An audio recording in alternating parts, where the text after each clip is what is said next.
شروع کرتا ہوں اللہ کے نام سے جو بڑا مہربان نہایت رحم کرنے والا ہے۔ نجد والوں میں ایک شخص حضور صلی اللہ علیہ وآلہ وسلم کے پاس آیا، سر پریشان یعنی بال بکھرے ہوئے تھے۔ ہم اس کی آواز کی بھنبھناہٹ سنتے تھے اور ہم سمجھ نہیں پا رہے تھے کہ وہ کیا کہہ رہا ہے، یہاں تک کہ وہ نزدیک آن پہنچا۔ جب معلوم ہوا کہ وہ اسلام کے بارے میں پوچھ رہا ہے، حضور صلی اللہ علیہ وآلہ وسلم نے فرمایا کہ اسلام دن رات میں 5 نمازیں پڑھنا ہے۔ اس نے کہا بس اس کے سوا تو اور کوئی نماز مجھ پر نہیں۔ آپ صلی اللہ علیہ وآلہ وسلم نے فرمایا نہیں مگر تو نفل پڑھے تو اور بات ہے۔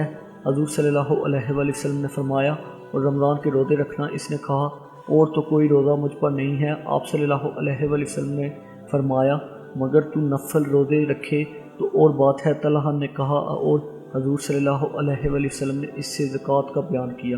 وہ کہنے لگا کہ بس اور کوئی صدقہ مجھ پر نہیں ہے۔ آپ صلی اللہ علیہ وآلہ وسلم نے فرمایا نہیں مگر یہ کہ تو نفل صدقہ دے تو اور بات ہے۔ راوی نے کہا پھر وہ شخص پیٹھ موڑ کر چلا، یوں کہتا جاتا تھا قسم خدا کی میں نہ اس سے بڑھاؤں گا نہ گھٹاؤں گا۔ حضور صلی اللہ علیہ وآلہ وسلم نے فرمایا اگر یہ سچا ہے تو اپنی مراد کو پہنچ گیا۔ مزید اسلامک ویڈیو دیکھنے کے لیے چینل کو سبسکرائب کر دیں اور بیل آئیکن پہ کلک کریں۔